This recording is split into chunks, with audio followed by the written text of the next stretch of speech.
Bonjour tout le monde et bienvenue sur Demos Kratos. Bienvenue dans ce reportage Autoconstruire une maison conteneur de A à Z.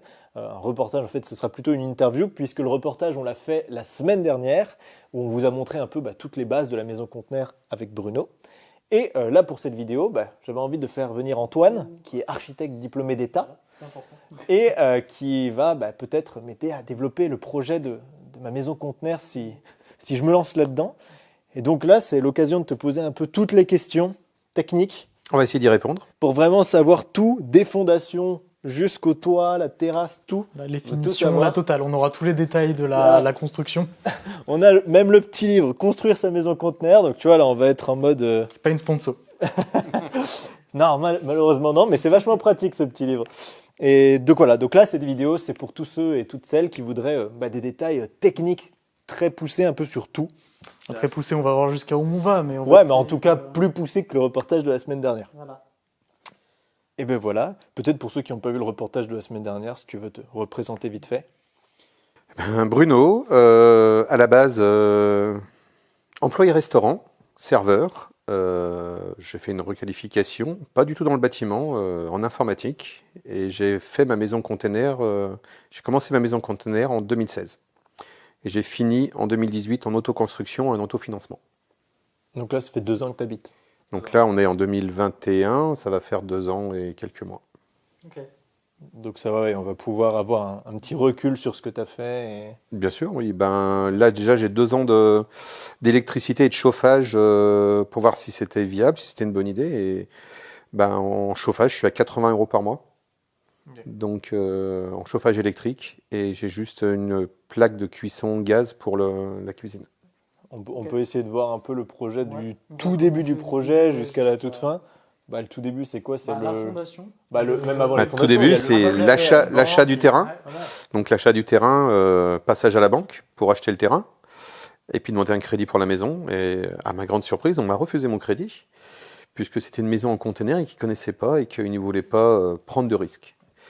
Donc je leur ai expliqué qu'ils n'avaient pas de problème de termites. Les termites allaient se casser les dents sur le métal, qu'ils n'allaient pas avoir des problèmes de fissures dans les murs ou de structures, puisque en fait les containers sont quasiment indestructibles. Ça fait 15 ans qu'ils étaient sur les mers, c'est des containers de dernier voyage. Je les ai commandés sur Lyon, ils ont été livrés par camion grue et ils ont été posés sur mon terrain. Okay. Parce que du coup là on est sur une construction qui est quand même non standard, c'est-à-dire il n'y a pas de DTU qui ont été déposés, il n'y a pas de documents qui permettent d'attester en fait au niveau architectural peut-être qu'il y a une possibilité d'avoir une décennale ou des choses comme ça. Donc ce que tu nous avais dit par exemple plus tôt, c'est que tu avais fait appel à une entreprise en tout cas, déjà pour toute la partie fondation, vitrage, etc., pour avoir justement ces décennales-là qui donnent en fait la garantie pour le dommage ouvrage. Et après du coup oui, pour la construction dans son ensemble, du coup il n'y a pas de décennale, rien du tout, c'est tout passé sur... Non, la décennale non, puisque déjà je suis en autoconstruction, donc la décennale tu passes forcément par un professionnel. Et donc je voulais avoir une décennale au moins sur le positionnement de la maison par rapport au cadastre, par rapport au PLU, par rapport aux distances, etc. Et une décennale sur les baies vitrées, parce que les baies vitrées, c'est le 2e plus gros budget de la maison. Les containers ont un budget de 7 500 €, je crois, avec le transport. Et après, vous avez 4 700 € de baies vitrées. Juste les baies vitrées, pas les fenêtres. Et du coup, donc la banque, elle a réussi à t'autoriser le prêt pour le terrain. Donc ça, tu as pu t'acheter ton terrain facilement. Le reste, tu as tout fait en autoconstruction. Et comment ça s'est passé le permis de construire? Tu as fait appel à un architecte? Moi, j'ai la chance d'avoir Antoine. Mais toi, est-ce que tu as fait toi-même du coup tous les documents techniques, que ce soit plan masse, élévation, etc. Non. Alors en fait, j'ai la chance de travailler dans le métier de l'informatique maintenant. Et j'ai la chance d'avoir des clients qui sont architectes. Donc je lui ai demandé à titre gratuit, il m'a fait payer, mais il m'a fait payer un petit peu moins que d'habitude parce que je lui dépanne son informatique et voilà, c'était un échange un peu de service. Et donc c'est lui qui m'a fait mon permis de construire. Il y a eu une demande de confirmation ou de détails complémentaires par rapport à la DDT. Et puis après, c'est passé, quoi. Il n'y a pas eu besoin de documents complémentaires ou de permis modificatifs, ça a pu aller... Ah non, puisqu'en fait, de toute façon, la maison, on est à plus de 500 mètres d'un lieu historique. Et c'est une maison en toit plat, à la base. Donc, il y a un texte de loi, je ne sais plus lequel, je pourrais peut-être le retrouver. la loi Arlot ou la loi Allo, qui en fait autorise des maisons à toit plat en France du moment qu'elles soient techniques, toit plat technique ou végétalisées. Et du coup, le PLU n'a pas posé problème, que ce soit sur les revêtements de façade ou justement, comme tu disais, sur la toiture, du coup, ça n'a pas été non plus... La toiture, non. Le revêtement de façade, faut appliquer simplement le PLU comme une maison standard. Donc on n'a pas le droit de mettre de métal, parce que sinon on ferait tous des maisons avec des baies, enfin du bac acier. On n'a pas le droit de mettre de métal. Le bois est complètement autorisé, puisque c'est naturel. Ou sinon de la pierre ou de la maçonnerie, comme on veut. Donc en fait, tant que tu as respecté le PLU, ils t'ont pas embêté pour le permis de construire, quoi. Ah non, c'est pas parce que c'était une maison en container que j'ai été ennuyé. En plus, l'ancien maire était un gendarme, donc il connaissait bien les lois. Et lui, ça lui posait aucun problème du moment que c'était validé par l'ADD. On ne s'en rappelle plus. Voilà, donc eux, ils ont validé. Le maire a regardé, a validé aussi. J'ai même pas eu de modification. Non, j'ai rien du tout. Tu peux demander à avoir le permis de construire avant d'acheter le terrain, c'est ça, pour pas acheter et te faire avoir après par la mairie. Tu disais, tu peux poser des clauses en mode j'achète que s'ils autorisent. Voilà, quand tu achètes ton terrain, tu peux mettre des clauses au notaire. Donc tu vas voir le notaire pour la vente et tu mets des clauses de garantie. C'est si tu n'accèdes pas à ton crédit ou si tu n'accèdes pas à ton permis de construire, tu peux abandonner l'achat du terrain. Ça va te coûter les frais de notaire, 450 ou 500 €, mais au moins tu peux annuler la transaction. Ah oui, donc ça peut être bien ça, on trouve le terrain et on le réserve et on demande à la mairie. Tu le réserves, voilà. Tu fais ta demande de permis de construire. Et si jamais il y a quoi que ce soit, tu mets des réserves sur l'achat du terrain pour tel et tel motif. Mais donc avant de chercher le terrain, il faut déjà avoir tout notre projet, permis de construire, tout ça, pour que dès qu'on trouve le terrain, on dise on pose le permis de construire et voir si c'est possible, quoi. Il faut que avant rechercher le terrain. Le permis de construire en fait doit être adapté en fait parce que dans le permis de construire en fait tu dois avoir des documents, notamment un plan masse. Ouais. Du coup avec l'implantation de la maison par rapport au terrain, etc. Oui, donc il faut déjà que tu saches sur quel terrain. C'est pour ça en fait tu fais déjà ton dépôt d'achat en fait du permis de construire avec clause. C'est-à-dire que tu dis je veux acheter ce terrain mais je pose telle ou telle clause, ce que toi tu as fait du coup pour le terrain précédent. Tu fais le permis de construire par rapport à ce terrain-là et s'il est accepté du coup tu conclus la vente. Et si c'est pas accepté, tu cherches une autre solution, quoi. Tu commences déjà un peu avant, parce qu'il ne faut pas que tu prennes le terrain et que tu attendes 3-4 mois de faire ton permis de construire. C'est ça, il faut faire un peu les deux en même temps. En fait, tu construis déjà ton plan en même temps que tu cherches le terrain. Ce qui est compliqué, c'est qu'il faut presque tout faire en même temps, ou sinon ça va te faire des délais très très longs. Mais une fois que tu as trouvé ton terrain, ta maison, tu l'implantes dessus par rapport à l'exposition nord, sud, est, ouest. Ouais. Par rapport, tu vas pas mettre ton salon en direction chez les voisins, tu vas le tourner d'une autre façon. Donc le plan de masse ou les plans de coupe, eh ben, tu es obligé de les faire une fois que tu as trouvé le terrain et que tu veux savoir comment tu veux mettre ta maison dessus. Sachant que du coup, là, tu nous expliquais sur le terrain précédent, c'était sur un terrain de lotissement du coup, qui n'était pas encore construit. Et en fait, tu t'as découvert en fait, au fur et à mesure du coup, de la construction des autres maisons autour que forcément, ton implantation et ce que tu allais faire n'allait pas forcément être viable en fait, pour vivre tous les jours dedans. Ben, ça aurait pu, il y a des gens qui le vivent hein, tous les jours. Mais le problème, j'avais un terrain de 433 mètres carrés, parce que les parcelles maintenant se réduisent comme peau de chagrin, et que là j'avais un terrain de 984 mètres carrés pour le même prix, et hors lotissement. Alors oui, il n'était pas viabilisé, mais à la rigueur je préfère payer peut-être 3-5 000 € de viabilisation, et d'être tranquille, de ne pas avoir un voisin quand j'ouvre ma fenêtre, lui dire bonjour, lui donner ma tasse de café. Okay. Sachant que la viabilisation, du coup, peut-être pour ceux qui ne savent pas, c'est du coup le raccordement du coup, raccordement aux eaux usées, raccordement électrique et téléphone si tu veux le téléphone. Moi, j'ai pas la ligne téléphonique ici. Parce que si c'est déjà viabilisé, c'est que tu as tout en bord de terrain, c'est ça, tu as un caisson. Voilà, tu as un caisson où tu arrives et tu te connectes dessus. Et toi, tu n'avais pas le caisson. Genre qu'on voit sur les photos, le caisson, là, tu l'as fait installer toi-même et c'est ça qui t'a coûté 3 000 €. Voilà, les raccordements, les participations à l'assainissement collectif, etc., les taxes diverses et variées. Et toutes les semaines, ils en rajoutent une. Qu'à partir du moment où tu es viabilisé, du coup, tu es obligé du coup, de suivre avec ton terrain. Tu peux pas, dans des circonstances particulières, tu peux par exemple installer, comment ça s'appelle j'ai oublié comment ça s'appelle, ce truc où tu mets le caca. La cuve. Et comme dit ça, c'est dans ces situations particulières. Si le la fosse septique. Voilà, qui sont dans des situations particulières. Alors, si le tout à l'égout passe dans ta rue, tu es obligé, sauf cas vraiment exceptionnel, avec des bacs tu dois faire des bacs de rétention, etc. Ça, c'est les gens qui veulent être en autonomie complète. Mais si le tout à l'égout passe dans ta rue, tu es obligé d'abandonner ta fosse septique, de la condamner si tu en as une, et de te connecter au tout à l'égout. Oui, ok. Et sur les derniers trucs sur le terrain, avant de passer à à la partie construction, conteneur, tout ça. En termes de temps, ça prend énormément de temps, le temps de déposer le permis, il y a combien de temps de réponse, puis après une fois que tu as le permis de construire, il faut dire que le chantier s'ouvre et tu dois encore attendre plusieurs mois. La pose du permis sur la parcelle, l'attente du coup par la contestation des voisins aussi du coup, et par l'administratif.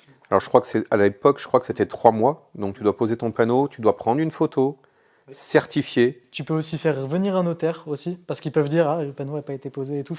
Alors maintenant, il y a des sites internet, tu prends ta photo, tu poses ton panneau de permis de construire, tu prends ta photo et tu l'envoies sur un site et en fait ça te valide, tu n'es plus obligé de faire venir un notaire, parce qu'un notaire c'est payant.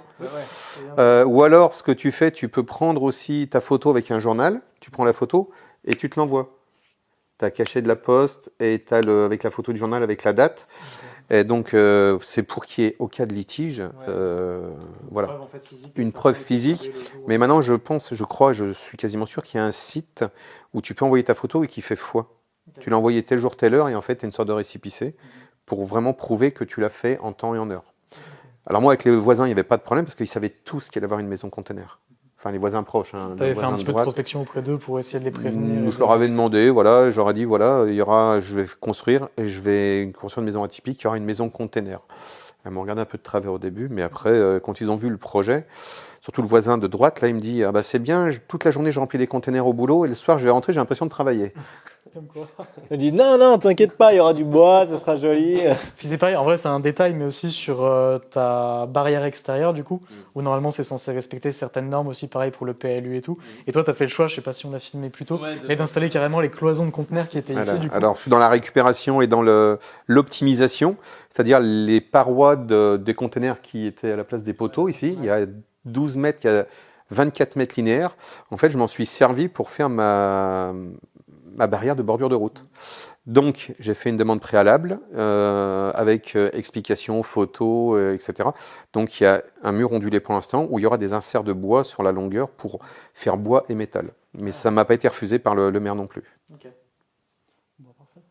On passe un peu à la partie, concrète, les travaux, les fondations, toutes ces choses-là. Donc pelle, pioche et après travail de forçonnage. Tu nous avais dit du coup que tu avais fait appel à une entreprise de terrassement du coup. Tout à fait. Donc les travaux, les TP Berger qui sont à Garnerand où je devais faire ma première maison dans le lotissement où ça a été annulé. Donc j'ai gardé cette personne parce qu'elle est très compétente, elle connaît très très bien son métier. Donc c'est lui qui m'a pris les dimensions du terrain, qui m'a fait les fouilles, c'est-à-dire creuser à la pelleteuse. Et une fois qu'il avait tout creusé, qu'il avait régalé le terrain, c'est-à-dire étalé un peu le terrain, il m'a mis la terre végétale de côté, la terre moins bonne, on l'a mis au fond. J'ai fait venir, donc j'ai fait le ferraillage avec du fer à béton, des tresses, etc. J'ai écoulé donc 80 par 60, je crois, 80 par 60 de fondation. Donc c'est une très très bonne fondation. On peut construire une maison classique et standard dessus. Et après, j'ai mis 4 rangées de moellons pour faire un vide sanitaire dessous. Ouais, et puis ce qui est intéressant aussi sur ta fondation, c'est que tu as une fondation qui est un peu hybride. Donc en bordure, par exemple, avec une fondation filante, et après plutôt une fondation sur plot. Du coup, au niveau des grands axes là, comme ça sur les conteneurs. Est-ce que c'était un choix du coup pour éviter justement l'effet trampoline qui arrive souvent avec ce genre de structure-là, ou est-ce que c'était plutôt... Tout à fait. Alors en fait, j'ai fait un mix de... J'ai été voir sur Internet une société qui s'appelle Fondapieux. Ouais. Donc Fondapieux, ça fait des pieux métal avec une sorte de vrille, et il y a une machine qui vient enfoncer les pieux jusqu'à une certaine profondeur pour en fait arriver sur un point dur, sur un terrain point dur, pour que ça tienne. Le prix du pieu m'a calmé tout de suite. Je crois que c'est 200 € par pieu. Et il doit y avoir, là, pour une maison comme ça, je crois qu'il en faut 50, 60. Ah oui. Donc non, ça ne va pas être possible. Et après, j'ai trouvé, donc on peut faire des pieux, des plots en béton aussi. On peut creuser, faire des plots en béton. Moi, la chose la plus simple, c'est qu'on a fait donc une ceinture périphérique, une fondation périphérique. Et au milieu, on a mis 4 plots en fondation béton avec des moellons dessus. Et du coup, là, c'était vraiment le type de sol aussi qui a permis ça, parce que par exemple, sur un sol calcaire, il aurait fallu peut-être utiliser une autre technique de construction. Là, de ce que j'ai l'impression, tu as vraiment un sol vraiment de terre meuble. C'est un peu argilo-sablonneux. Ouais. Et donc là, c'est M. Berger qui a vu que le terrain s'y prêtait. Il a creusé aux bonnes dimensions, il a fait des tranchées peut-être un peu plus larges, et on n'a pas eu de problème de structure ou de Le conteneur vide, je crois, il fait 3 tonnes 7, 3700 et quelques. Donc en fait, il y a 3, 6, 9, allez, on va dire, il y a à peine 10 tonnes de conteneurs. Par rapport à une maison standard, c'est rien du tout. Du coup, on peut dire que tu as presque surdimensionné tes fondations dans ce cas-là, où du coup, tu peux vraiment poser ce que tu as et avoir une fondation qui est solide, plus décennale, du coup, vu que tu es passé par un entrepreneur indépendant. Oui, la décennale d'ailleurs, elle est que sur le trou ou elle est sur toute la fondation? Ben, le trou, parce que c'est pas lui qui a coulé la fondation. Si, Voilà. en fait, l'entreprise garantit ce qu'elle fait. Donc elle a garanti le trou et les plots, enfin les trous des plots. Mais après, tout ce qui est fondation, c'est moi qui les ai fait. Donc voilà. Mais j'ai eu quand même un conseil technique par rapport à ses compétences, parce qu'il connaissait bien le terrain, il est de la région, il sait comment il faut faire. Et quand il a vu le poids des containers par rapport aux fondations et par rapport à la largeur des fondations, là, lui, il a fait des fondations, on va dire, standards, voire même un peu plus. Et le poids d'une maison, je ne sais pas combien ça peut faire. Donc, il faudrait calculer le poids du moellon par rapport au nombre. Mais en fait, c'est rien du tout, quoi. Les containers sont beaucoup plus légers qu'une maison standard. Et alors justement, on parle beaucoup des conteneurs. Est-ce que tu peux nous dire où tu les as achetés, pour combien et où est-ce qu'on peut les trouver? Parce que moi, j'ai regardé sur plein de sites internet, mais enfin, c'était galère de trouver où les acheter, à quel prix, le transport, l'installation. Enfin, c'est toute une logistique, ça. Ouais, c'est de l'organisation, du temps passé, des visites. Moi, j'ai de la chance, je suis un auto-entrepreneur, donc en informatique. J'ai travaillé chez Renault Trucks à Vénissieux. Et en fait, derrière Renault Trucks à Vénissieux, vous devez avoir 800 ou 1000 conteneurs là-bas, qui sont stockés, qui sont vendus. Alors à l'époque, ils n'étaient pas très très chers, parce qu'il n'y avait pas encore le boom des conteneurs et l'attrait pour les conteneurs. Et les conteneurs, j'ai dû les payer 1500 euros, je crois, hors taxe ou quelque chose comme ça. Et après, il faut compter 500 euros de transport pour le conteneur. Parce que là, on est du coup sur du conteneur en fin de vie, donc du coup des conteneurs qui ont déjà pas mal vécu. Tu disais qu'ils avaient à peu près 15 ans de voyage sur les mers. J'ai encore les plaques, on peut regarder les plaques sur les portes. Mais oui, c'est des conteneurs qui sont en fin de vie. Alors, ils sont marqués, ils ont une histoire. Les murs, il y a des impacts. Enfin, des impacts, pas de balles, hein, mais il y a des impacts de charge. Sur le toit, il y a des... Voilà, c'est des conteneurs qui ont vécu, mais... Au dernier voyage, il me semble qu'on peut dire les deux termes. Voilà. L'avantage, c'est que maintenant, ils sont isolés. Ils sont à l'abri de l'eau. Pas de l'air, mais voilà. Ils sont chauffés intérieurement. Ils ont déjà fait 15 ans sur les mers, sur les containers, sur les ports, sur les camions. Là, je pense que ouais, ma petite fille, la verra toujours debout, cette maison. Et tu as choisi toi-même les conteneurs qui te vendaient? Tu étais sur place, tu as dit, ah, celui-là. Ouais, j'ai regardé parce qu'il y en a qui étaient plus déformés que d'autres. Il y en a qui étaient... il y en a qui me plaisaient pas. Après, j'ai été dedans, on les a ouverts, on a regardé. Et le troisième que j'ai pas choisi, justement, c'est lui qui avait les portes qui ne fermaient pas correctement, alors qu'ils les garantissent étanches et non percées.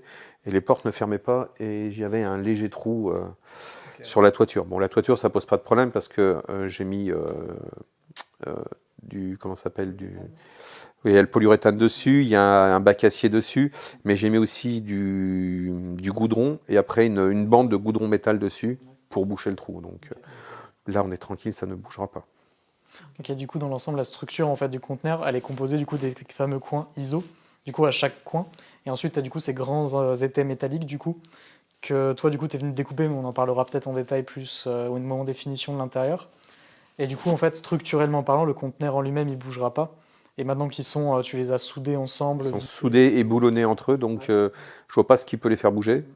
Ouais, c'est ça, si tu peux expliquer un peu comment tu les as rassemblés, en fait, tous les trois ensemble. Alors, la grue, le camion grue est venu les poser. Voilà, il les a posés. Moi, je les ai resserrés avec une sangle de transport. Je les ai resserrés l'un contre l'autre. On les a soudés sur les coins ISO. Donc, on a soudé en haut et en bas. Et puis, sur toute la longueur, on a coulé donc du polyuréthane à l'intérieur en bombe. Après, on a mis un coup de silicone et dessus, on a mis du goudron aluminium, comme ce qu'on met sur les fêtages ou les choses comme ça, pour protéger l'accollement des deux conteneurs. Et c'était un truc pro, ça? Ou c'est à l'arrache, t'as mis plein de couches? Est-ce que c'est réfléchi pour une raison? Ou tu t'es dit, je mets le masse de trucs pour que ça bouge Alors, c'est réfléchi parce que le polyuréthane, de toute façon, ça s'expanse. Ouais. Donc, ça bouge tous les trous, les aspérités. Après, le polyuréthane, c'est pas étanche, par contre. Ça finit toujours par perler à un moment ou à un autre. Donc, la couche de silicone, c'était pour étanchéifier un peu la chose.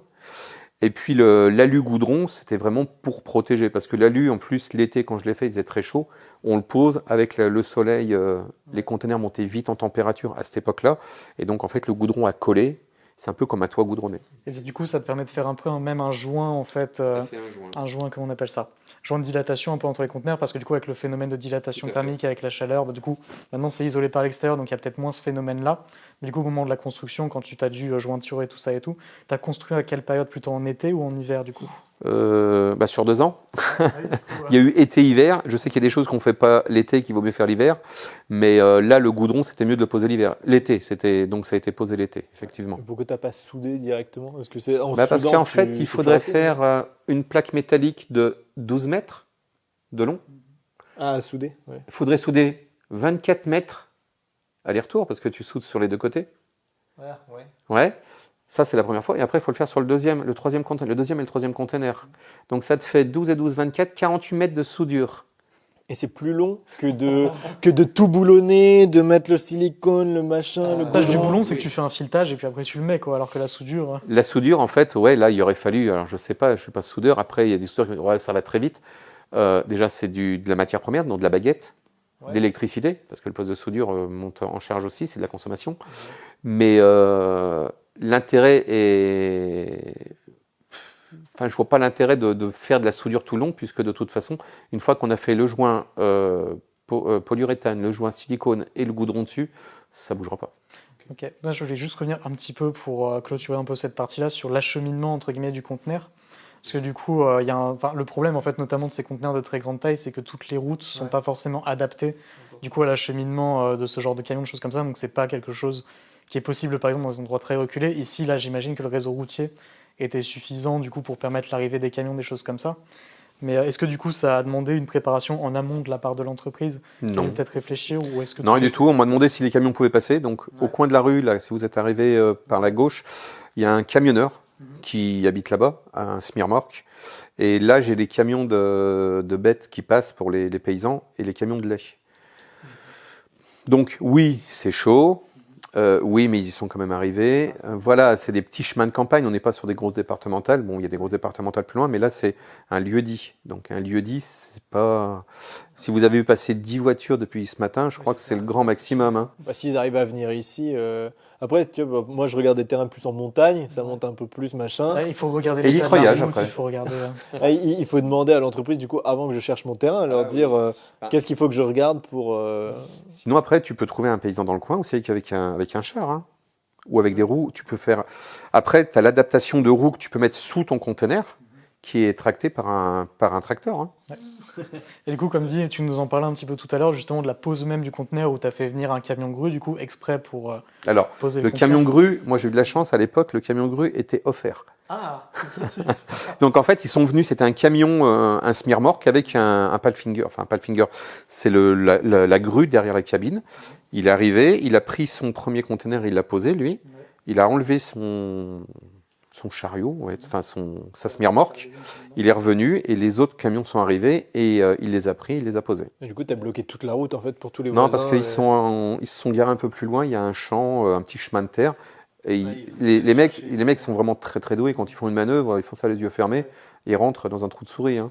Là-bas, il y a des chemins, ils sont rentrés en marche arrière, je pensais que ça n'allait jamais passer, moi j'aurais mis 3 jours, mais en 10 minutes ils sont rentrés. C'est parce que tu nous parlais aussi de la problématique, notamment dans du soulevage des conteneurs, où tu as dû essayer de faire des genres de passages un peu étranges avec la file électrique là, qui gênait, des choses comme ça. Oui, il faut passer sous les fils et tout. Ouais, donc il y a le fil électrique, alors après on peut jouer sur la hauteur de chaîne par rapport au container, et en fait la problématique qu'on a eue, c'est qu'on a posé un container et que le deuxième qu'on a posé, il a fallu le retourner. Parce qu'il arrivait, quand il arrivait les portes derrière nous. Et nous, là, le deuxième container, je voulais les portes de ce côté. Pour avoir moins de découpage à faire, je découpais les gonds pour poser la baie vitrée dedans. Donc en fait, il a fallu retourner le container. C'est la seule grosse problématique. Sinon, après, les fils, ils les ont touchés une fois, ça n'a pas fait d'étincelles. De toute façon, c'est isolé, c'est gainé, il n'y a pas de souci. Ça a mis combien de temps à installer ces 3 conteneurs là? Ah, je vais dire, allez, je vais être large, mais je vais peut-être dire 3 heures. Ah oui, donc une journée, tu réserves une journée, ils arrivent. Une demi-journée. Oh non, mais eux, le but, c'est de faire le maximum de containers dans la journée. Et ils ont fait une demi-journée, c'était fait, quoi. Okay. Ils sont arrivés à 9h le matin, je crois, à 11h30, grand max, c'était fini, quoi. Ben, il y avait un trou et à la fin de la matinée, il y avait des containers.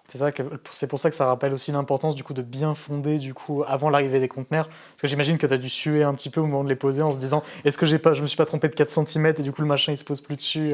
Ouais, alors j'avais pris un peu de marge quand même. J'avais, voilà, les moellons ils font, je sais pas, 20 ou 25 de large. Donc j'avais un petit peu de delta. Et j'ai repris plusieurs fois les côtes. J'ai été plusieurs fois vers Vénissieux. J'ai repris le mètre, j'ai bien repris les côtes. Voilà. Après, il y a eu un petit souci. J'avais pas calculé que les tampons, les coins ISO en bas, ils ont 2 cm de plus. Donc, quand ils ont posé les containers, ne touchaient pas toute la périphérie. Donc après, j'ai simplement soulevé avec un grille hydraulique pour glisser des planches pour les reposer dessus. On en reparlera peut-être un petit peu après, mais de ton système aussi de fondation que tu as mis en place avec justement cette fondation un peu en quinconce, avec un moellon comme ça, on en reparlera peut-être au moment où on parlera de l'ossature extérieure, mais où tu as justement fait ce système-là pour permettre après la pose justement de ton ossature, et du coup tous ces éléments-là, on en parlera en détail là-bas, mais c'est pour le rappeler vu qu'on parle de fondation, ce serait intéressant de se replonger là-dedans. Là, vu qu'on a vu poser les conteneurs, souder les conteneurs, on peut parler vite fait de comment tu as coupé les conteneurs. Un ouvre-boîte, on prend l'ouvre-boîte et puis on y va. La grosse meuleuse, quoi. Ça s'appelle l'ouvre-boîte, mais c'est une meuleuse en fait. Non, alors j'aurais pu le faire. Alors j'ai pris mon temps, comme je t'ai déjà expliqué. On réfléchit avant de faire les choses, parce qu'une fois que c'est fait, ben faut défaire, c'est un peu compliqué. J'ai vraiment découpé 80% du conteneur à la disqueuse, avec une petite disqueuse de petit diamètre. Il y en a que ça va faire bondir, mais c'est pas grave, parce que on est dans le non standard. Je me porte, oui, on est hors standard. Mais c'est vrai que le bas, j'ai fait ça avec une grosse disqueuse, parce qu'en fait la disqueuse, je la posais par terre et je la déplaçais légèrement pour couper les 2 panneaux en même temps. Je coupais le conteneur intérieur et le conteneur extérieur, puisqu'en fait, il y a les 2 conteneurs, il y avait les 2 parois. Donc, avec un passage, j'arrivais à couper pratiquement les 2 parois. Donc ça a été le plus facile en bas, parce qu'on prenait la disqueuse, on la posait, la grosse, et on tirait et on la décalait. Après, ça a été le plus compliqué, c'était toute la journée les bras en l'air à 2,30 m. Donc là, du coup, le soir, fait ça à la disqueuse aussi. Voilà, le haut, je l'ai fait à la disqueuse. Il y a, on va dire, en haut, il y a 50% à la disqueuse et 50% au découpeur plasma. Et pourquoi tu n'as pas tout fait au découpeur plasma? Parce que c'est plus simple quand même. Oui, c'est plus simple, ça fond comme le beurre, le métal, c'est fou. Mais alors, c'est une personne qui l'avait et qui n'avait pas le temps de tout me faire. Il a fait que les parties les plus importantes pour lui. En fait, lui, j'ai fait les pré-découpes. En fait, j'ai fait du pré-découpage. J'ai fait des poinçonnements à la disqueuse et lui, il est arrivé, il a juste fini pour faire tomber les plaques. Okay. Comme les baies vitrées ici, en fait, elles étaient pré-découpées et il restait que les coins que j'ai fini à la disqueuse et lui, il a fini aussi pour faire tomber les plaques. Par moi. J'ai pré-découpé. En fait, j'ai fait du pré-découpage. Et tu sais, autrefois, on faisait des petits trucs en pliage. Tu déchirais, tac, et ben en fait, c'est exactement ça. Okay. J'ai pré-découpé et lui, il est arrivé, il a fini pour faire tomber les plaques. Et moi, la question que ça me pose, du coup, c'est lorsque tu as découpé tes plaques, est-ce que tu as séquencé du coup ces découpes-là? Parce qu'on voit là notamment sur le grand volume que tu as ouvert là de 50 mètres carrés, on a ces éléments du coup que tu as récupérés de chantier du coup. Est-ce que du coup, c'est ça. Est-ce que tu as dû séquencer du coup pour éviter les phénomènes de déformation au niveau de la porte là? Sur les photos, on voit que j'ai découpé une première partie de 2 mètres et je découpais la deuxième aussi de l'autre côté. Et en fait, je laissais une partie vivante, c'est-à-dire une partie encore tenue, et je repassais, je reprenais 1 mètre et je redécoupais. Et en fait, ça m'a permis de soutenir. Et une fois que j'avais commencé pratiquement tout enlevé, j'ai pris mes mesures, mes dimensions, et les étais de chantier, je les ai posés tous les 4 mètres. Sachant que du coup, les étais de chantier, comme tu nous l'avais expliqué en off, du coup, tu les as posés directement sur les fondations en pilotis que tu as fait en dessous? Alors, en dessous, là, ça porte sous les plots que j'ai faits. Donc, à 4 mètres du bord du mur périphérique. Là, j'ai sous l'étai de chantier, j'ai un plot en béton croisé, enfin en moellon croisé, qui soutient. En fait, c'est pour éviter que la charge soit sur le conteneur. Du coup, et ce choix du coup de cet élément-là qui est quand même assez fort en fait quand on rentrait à l'intérieur, c'est quelque chose qui m'a interpellé. Tu vois, quand j'ai vu ça, j'étais là mais qu'est-ce que c'est que ce truc? Parce que du coup, dans ce genre de construction-là, on va plutôt utiliser de manière standard de l'IPN ou des choses comme ça. Est-ce que c'est vraiment le coût de l'IPN au mètre carré qui t'a motivé à pas utiliser ça, à pas faire des grands portiques comme on peut voir dans d'autres structures? On peut faire des grands portiques. Après, c'est de l'ingénierie, c'est du calcul de charge, c'est du calcul de résistance. J'ai pas les compétences. À la base, j'ai un CAP d'employé restaurant et je suis informaticien maintenant, avec un peu de commerce aussi. Mais c'était vraiment le côté le plus facile et le moins cher. Un étai de chantier, ça coûte 13 €. si tu commences à faire de l'IPN, à faire les soudures, parce que après il faut les souder. Si tu as les compétences de soudure, tu peux le faire toi-même. Mais là, j'étais obligé de faire venir quelqu'un et intervenir avec d'autres personnes. Et là, ça allait forcément me coûter de l'argent, parce que bon, la personne se déplace, la personne vient travailler. C'est normal de rémunérer les gens qui travaillent aussi. Donc, pour moi, c'était le plus simple, c'était un été de chantier. Et peut-être qu'il y aura une modification par la suite, si jamais j'arrive à trouver des jolis poteaux ornés, pour faire un petit peu un style un petit peu plus sympa que ça. Mais déjà, ça reste dans le style, c'est du métal, c'est... Voilà. Après, peut-être les peindre en blanc, comme Julien a dit, ça peut être aussi un plus. Donc, comme tu disais aussi, peut-être de cloisonner, parce que tu as mis une attente en bois en dessous, du coup, pour le maintenir, et tu peux faire un cloisonnement, comme tu l'as fait, du coup, sur tes éléments. Un poteau en bois, quoi. Ouais. Bah après, bois et métal, ça, voilà, ce sera seulement du MDF, comme le coffrage de la GTL. Ça peut faire des rappels, effectivement. Et pour finir sur la partie découpe, parce que moi ça m'intrigue beaucoup, je me dis si jamais un jour je dois découper, je veux savoir, genre, si maintenant c'était à refaire, que je te filais une torche plasma, tu ferais tout à la torche plasma ou vraiment la disqueuse a un intérêt à certains moments? Alors, si tu veux faire comme au plafond, là, si tu veux faire des coupes droites, nettes et le plus près possible de la structure, il faut prendre la disqueuse. Parce qu'un disque, c'est beaucoup plus fin. Ouais. Une torche plasma, il y a une buse qui est un peu conique. Donc, en fait, tu ne peux pas couper vraiment à ras. Là, si tu regardes, on a coupé à la torche, on a encore quoi, peut-être à certains endroits, 2 cm de métal. C'est pas si grave après. C'est pas grave, tout dépend comment tu veux finaliser ton plafond. Comme on a dit tout à l'heure, peut-être juste un bout de médium de MDF qui passe avec des lumières LED au-dessus pour en contre-lumière. Ça peut être sympathique aussi. C'est après, ou alors un U en inox brossé. Après, tout dépend comment tu veux le faire. Parce qu'en soi, si tu le laisses nu comme toi et que tu colles des LED sur les deux côtés, par exemple, pour taper sur le truc, bah, tu peux tout faire à la torche, ça marche bien. Oui, ça marche bien.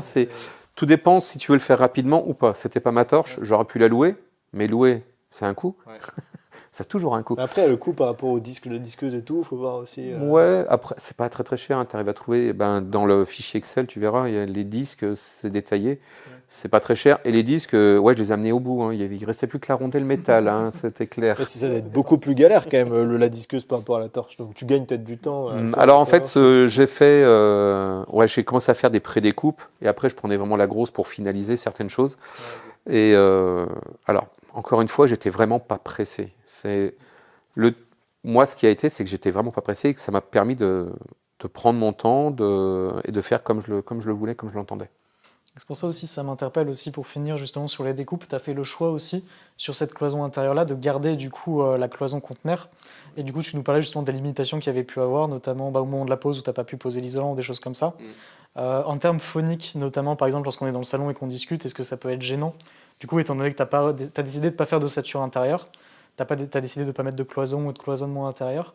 Du coup, est-ce que ces éléments-là, quand il y a des chocs ou quand il y a des gens qui parlent, est-ce que c'est gênant dans les différentes pièces de la maison? Ou est-ce que du coup, la lamelle d'air en fait, qui est restée entre les deux conteneurs peut aider à... Alors oui, il y a la lamelle d'air. Il y a au plus les murs des conteneurs sont ondulés.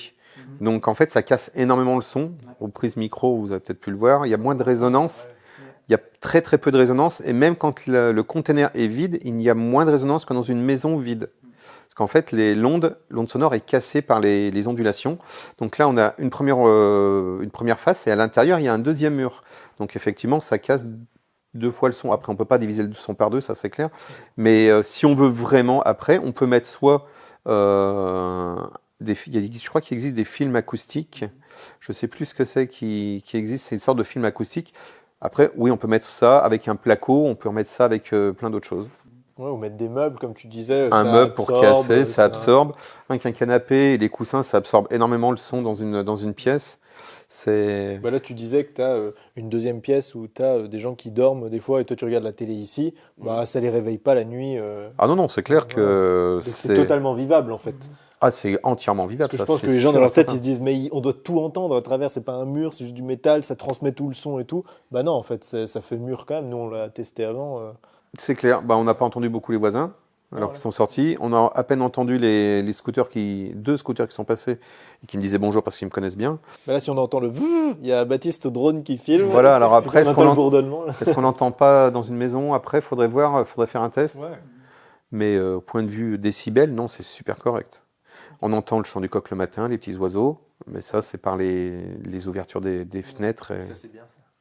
Bah, ça, on verra du coup aussi la liaison justement pour ça. Justement, je crois que tu as toute une partie fenêtre, Julien, du coup. Ouais, Qu'on c'est va ça, on pouvoir passe à la introduire. partie fenêtre. Parce que du coup, la fenêtre, en fait, c'est vraiment ce qui pose le plus de questions, en fait, que ce soit en termes de déperdition thermique, de gestion de la chaleur, des choses comme ça. Du coup, comment est-ce que toi, tu as géré du coup, cette installation des fenêtres? Est-ce que tu as fait quel choix d'installation tu as fait? Plutôt en tunnel, plutôt en portique? Quel a été ton... Alors, moi, ça a été en tunnel pour 2 raisons. Parce qu'en fait, j'ai fait un cadre bois. Pourquoi? Parce que j'aurais pu faire un cadre métal, mais il faut savoir souder. Je ne sais pas souder, je n'ai pas les compétences. Et le bois est plus facile à travailler que le métal, pour moi. Ça m'a permis de découper, mettre un cadre bois de, je sais plus, 27, 2 cm et demi, de 300 ou 32, de 27 ou de 32, et de poser des fenêtres en tunnel dedans. Les baies vitrées et les fenêtres. Quand tu dis poser, c'est de l'entreprise qui a tout fait ou toi, tu as dû quand même. Alors, faire beaucoup de choses moi, j'ai fait les cadres. Ils sont venus prendre les cotes une fois que les cadres étaient faits. Ils ont fait les vitres, enfin les baies vitrées. Et ils sont venus les poser pour la garantie décennale, la fameuse. Parce que comme je te l'ai dit tout à l'heure, voilà, ils ont calé, ils ont mis des cales, ils ont mis une sorte de polyuréthane, mais très très fin. Ils ont des outils, enfin voilà, c'est leurs outils à eux. Et ça a été fait par des pros et j'ai pas de souci de ce côté-là. Les fenêtres, c'est moi qui les ai posées par contre. Les baies vitrées, c'est eux. Et les fenêtres, c'est moi qui les ai posées. Je les ai achetées moi-même et j'ai posé mes fenêtres. Et c'est pas trop galère ça, poser les fenêtres surtout pour la partie isolation quoi. Enfin, L'isolation, on est sur le cadre bois, donc le bois c'est isolant. On a une coupure entre le métal et la fenêtre par rapport au cadre bois. Et après, à l'extérieur, on a le polyuréthane qui vient à ras le cadre bois et qui vient tout cacher. En fait, le cadre, je l'ai fait dépassant de, que je me trompe pas, de presque 20 cm. Comme ça m'a permis d'englober le polyuréthane tout autour. Ça te permet de limiter du coup les ponts thermiques du coup au niveau de la jointure entre la fenêtre et le mur. Et du coup, comme ça te permet d'avoir quelque chose qui ait une meilleure inertie du coup à l'intérieur et moins de déperdition thermique aussi du coup. Et en plus, donc quand j'ai posé les plaques de polyuréthane, après j'ai injecté de la mousse polyuréthane autour pour que ça fasse vraiment le coupage du pont thermique et la protection. Ok. Justement, en parlant polyuréthane, on peut parler isolation extérieure, un peu comment tu as isolé cette maison conteneur quoi. Alors j'ai isolé avec du polyuréthane déclassé qui allait être détruit parce qu'il était en défaut d'aspect, il y avait des manques de polyuréthane à certains endroits, etc. Donc j'ai racheté ça sur une boîte qui vend ça à Auxerre. Il rachète ça chez Knauf. Knauf, c'est un gros fabricant de polyuréthane du côté d'Auxerre. Et il achète tout le déclassé. Je ne sais pas s'il a encore le contrat, mais je pense qu'il doit encore l'avoir. Et en fait, il me l'a livré. Donc, il y a 200 mètres carrés, excuse-moi, de polyuréthane 16 cm et 84 mètres carrés de polyuréthane 3 cm pour le plancher. Pour le plancher intérieur, j'ai posé du polyuréthane au plancher directement. Et en fait, j'en ai eu pour la somme de 3 000 €. 3 000 € pour l'isolation. Et alors, pourquoi tu as choisi le polyuréthane? Parce que c'était le truc le moins cher? C'est quoi l'avantage du polyuréthane? Alors, c'était moins cher. L'avantage, c'est que c'était moins cher. C'était facilement travaillable. Parce qu'avec un couteau de cuisine, on peut le couper. Ouais. Bon, c'est un petit peu dur, mais on peut le couper quand même. Et que, à 10 € le mètre carré pour 16 cm, c'était imbattable. Maintenant, je crois que c'est passé à 20 € le mètre carré, voire plus. Et du coup, c'est toujours mieux que les autres isolations parce que c'est la question que ça pose en fait.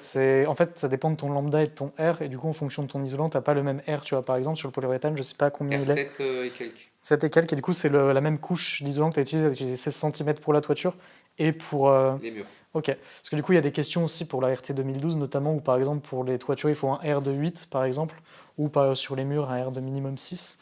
Okay. Du coup, après, si tu as un R de 7 du coup, sur l'ensemble de la maison, ça peut être suffisant du coup pour faire. C'est parce qu'ils font un calcul un petit peu. Ouais. Donc je crois que c'est R7, je sais plus. Il faudrait que je regarde, mais c'est R7. Et il y a donc tu l'as dit, il y a le lambda et il y en a un autre. Le lambda et le R et ouais. Après j'ai bouffé parce que. Ouais, le lambda, voilà. Mais je sais que le R, à l'époque, il regardait que le R et c'était un R7, c'est ce qu'il y avait de mieux. Et il faudrait 40 ou 60 cm de laine de verre ou quelque chose comme ça, je crois. Du coup, tu disais 3 000 € d'isolation. Ouais. Sachant que là, tu dis ça a doublé. Donc on est à 6 000 € d'isolation. Ouais, je pense maintenant. Et l'isolation à 1 € là. Nous, on se fait appeler pour de l'isolation à 1 €. Pourquoi ils viennent pas pour la rénovation. Ça, c'est pour les maisons, notamment là, avec la RE 2020 maintenant, parce que c'est plus la RT, c'est la réglementation environnementale. Tu as toutes les maisons en fait qui sont en consommation énergétique, je crois, EF ou je sais plus, un truc comme ça, qui seront ni accessibles à la vente et à la location parce qu'elles sont trop. L'isolation à 1 euro. Voilà, du coup, l'isolation à 1 euro, en fait, c'est pour motiver les gens, du coup, Ouais. à avoir une maison qui a une meilleure inertie thermique, qui a moins de déperdition. Du coup, ça se met en œuvre que dans la rénovation en général. Après, tu peux essayer d'avoir d'autres aides ailleurs, mais en tout cas, pour l'isolation, c'est Les vraiment aides la sur partie. Tipeee. Voilà, Tipeee, c'est important. Donnez de l'argent à Demoskratos. Et tu disais le polyuréthane, en fait, t'as soudé des pics sur ta façade, t'as mis des bouts de bois, on voit tout ça sur les photos que tu nous as filées, t'as mis ton polyuréthane, t'as mis ton bardage bois, mais tu nous as dit qu'il y avait un moyen plus simple peut-être, c'est d'avoir le polyuréthane en projeté. Ouais, alors polyuréthane projeté, à l'époque je m'étais renseigné, c'était beaucoup plus cher pour moi.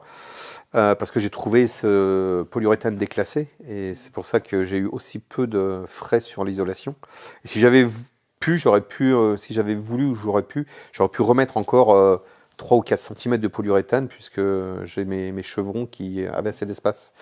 Mais le polyuréthane projeté, oui, ça peut être intéressant parce que là, ça fait vraiment un caisson étanche. Tu n'as plus d'air. Là, moi, j'étais obligé de remettre un peu de polyuréthane entre mes plaques. Normalement, tu dois mettre un scotch pour relier les plaques, pour éviter que l'air passe, etc. Ça peut être par rapport en point de vue de temps aussi, c'est en une demi-journée, ils te font ta maison complète. Par contre, il faut voir le point de vue écologique. C'est quoi du polyuréthane? Et puis, ça pose aussi la question, par exemple, du point de rosée. Du coup, notamment avec justement l'acier Corten, du coup, qui est un acier qui peut se corroder et puis qui peut développer des pathogènes, des choses comme ça. Mais il patine. Il se corrode, mais oui, il patine. mais il peut y avoir des problèmes du coup que ce soit pathologique pour l'isolant. Mais du coup, l'isolant, l'avantage du polyuréthane sur les autres, c'était vraiment ce pare-vapeur aussi, qui était déjà mis en place et qui est obligatoire parce que. Mais t'as pas dans le polyuréthane projeté du coup. Non, du coup, il faut que tu mettes ton pare-vapeur par pluie. Ouais. Où tu mets ton pare-vapeur en fait pour éviter justement ce phénomène de condensation et de point de rosée. Et ensuite un pare-vapeur, c'est ça. Et du coup après, on peut imaginer aussi, toi tu as fait ce choix-là parce que tu as eu accès du coup à ce type d'isolation-là, mais c'est possible d'imaginer aussi après une isolation avec n'importe quoi, que ce soit du roseau, de la laine, de la paille, même de l'isolation plus classique en laine de roche, des choses comme ça. C'est juste que là, circonstanciellement, tu as pu avoir accès à ça, donc tu as fait ce choix-là de... Ben déjà, oui, il me le livrait, l'avantage, donc j'avais pas à aller le chercher. Et puis là, c'est vraiment un coût financier, parce que l'isolation à 3 000 €, bon, à part maintenant à 1 euro pour les rénovations, mais à 3 000 €, tu fais pas une maison de 100 mètres carrés extérieur. C'est peu cher, c'est 16 cm. Alors maintenant, ils le doublent, ils font 2 x 16. Ils en mettent une couche en verticale et une couche en horizontale. Ils font 32 cm d'isolation. Mais je crois que on double pas le gain, en fait. C'est ça la problématique. Mais j'aurais moins galéré à ce qu'ils viennent et qu'ils projettent le polyuréthane plutôt que de le faire moi-même, ça c'est sûr et certain. Et du coup, ouais, le poste de dépense sur ce truc-là, Aurait facilement doublé, je pense. Toi, tu étais sur un truc très très très peu cher pour ta maison à 50 000 €. Mais pour nous, quand on va devoir budgétiser ça, on va être sur un truc on va jamais réussir à trouver un deal aussi bien que toi. En fait. Actuellement, peut-être en polyuréthane recyclé, parce qu'il y a beaucoup de panneaux sandwich de toiture qui sont récupérés, où ils enlèvent le polyuréthane dessous et ils le revendent. Mais ils le revendent encore excessivement cher. Après, on peut faire appel aussi à des filières de réusage. Ça existe beaucoup. Enfin, je connais, par exemple, j'en parle tout le temps, de toute façon, voilà. Mais Bellastock, par exemple, Bellastock à Paris qui fait du réusage, c'est-à-dire qui récupère sur chantier, par exemple, les chutes, les restes ou sur des démolitions, et qui permet du coup d'avoir accès à des matériaux qui sont pas forcément, qui sont déclassés, ou des matériaux qui sont non standards, mais qui permettraient en fait d'économiser sur ces postes-là. Après, ça dépend de quel type d'isolation tu veux mettre en œuvre, etc. Et là aussi, l'avantage du coup de ta maison, c'est que tu as fait le choix d'une forme du coup qui était compacte en cube, comme ça, juste en alignant tes conteneurs, qui te permettait en fait d'avoir une isolation en fait facile d'installation. Alors que par exemple, si tu avais rajouté un étage ou en fait, fonction de la forme, l'isolant et la surface d'isolant dont tu as besoin, elle va beaucoup changer. Donc là, c'est vraiment l'avantage de cette forme-là aussi. Donc tu as une forme architecturale qui est assez simple en soi, mais qui en fait, dans le cadre de l'autoconstruction, te permet de mettre en œuvre toutes ces solutions-là aussi. Je voulais quelque chose de simple, pour moins galérer, effectivement. Plus tu fais des formes complexes, plus tu as des problématiques, et plus tu vas passer du temps dessus, plus tu vas passer de l'argent. Un étage, j'aurais pu faire un étage, mais le problème, c'est que c'était plus d'isolation, plus de bardage, plus de châssis bois. Donc tout ça, c'est des coûts. Et en autoconstruction, en autofinancement, puisque j'ai pas été suivi par la banque pour la maison, j'étais en autofinancement. Donc il fallait que je travaille pour rentrer de l'argent, mais il fallait que je travaille aussi dans ma maison pour que ça avance. C'est un équilibre, il faut trouver l'équilibre et le faire. Et alors, une fois que tu as tout isolé, tu as mis un bardage bois. Alors, avant de mettre le bardage bois, j'ai mis un châssis bois. J'ai fait une structure bois. En fait, les plaques de polyuréthane ont été présentées contre la structure du container, où j'avais soudé des tire-fonds. Ça a marqué mes plaques de polyuréthane, je les ai ressorties et je les ai percées à la scie cloche. Enfin, c'est un outil qu'on m'a fait. J'ai une scie cloche. Au début, je faisais de la scie cloche et après, je faisais l'outil pour faire un trou rond dans le polyuréthane où il y avait eu la marque du tire-fond. Je représentais la plaque et après, je vissais une cale en bois qui traversait le polyuréthane pour pas qu'il y ait de pont thermique. Ok. Donc, le seul endroit où il y avait un point de contact, c'était sur le mur, à l'extérieur, le tire-fond. Mais après, le pont thermique était coupé par le bois. Pourquoi j'ai fait ça? Ça m'a permis après de présenter mes chevrons en verticaux pour faire mon armature, pour prendre les panneaux en sandwich, et après pour m'en servir pour poser le bardage bois. Et le bardage bois, ça te donne Une isolation bon, supplémentaire. Voilà, c'est une isolation supplémentaire et puis c'est l'esthétique Et nature, l'esthétique, quoi. nature, campagne, parce qu'on a la campagne. Sinon, après, il y aurait eu les fameuses plaques qui sont à la mode, là, qui mettent de partout. C'est des bois composites avec je ne sais pas quoi dedans, mais ça coûte 80 € le mètre carré. Donc, on n'est plus sur les mêmes budgets. Et je ne sais pas si c'est très isolant. Moi, j'ai voulu faire de l'isolation. J'ai le polyuréthane, j'ai le mur container avec les ondulations, le polyuréthane qui me bloque les ondulations où il y a de l'air qui est pris dedans, 8 cm de rideau d'air et 2,5 cm de bardage bois. Et du coup, en termes de déperdition thermique, du coup, est-ce que tu as vu que tu as essayé de limiter au maximum justement ces phénomènes de pont thermique, etc. On a vu là tout à l'heure qu'on était à 21 degrés alors qu'à l'extérieur on était à 12, 13, quelque chose comme ça. Même pas, je crois qu'on était à 9. Ouais. 10, On était à 10 degrés, je crois, ce matin, il faisait 21,5. Et il était Ouais, à 11h, on va dire. 11h, je vous avais dit, ouais. C'est ça. Alors, c'est l'exposition de la maison aussi. Ouais. Donc, cette nuit, j'ai fait tourner les radiateurs de 21h à ce matin 8h à 17 degrés. Donc, j'ai juste fait un maintien de température à 17 degrés.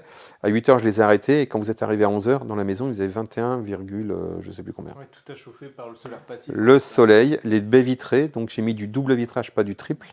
Parce que le double, Ça, c'est intéressant. ouais, le double, on ne perd pas en rayonnement solaire. Alors que le triple, en fait, on a moins chaud l'été, mais ça ne chauffe pas la maison l'hiver.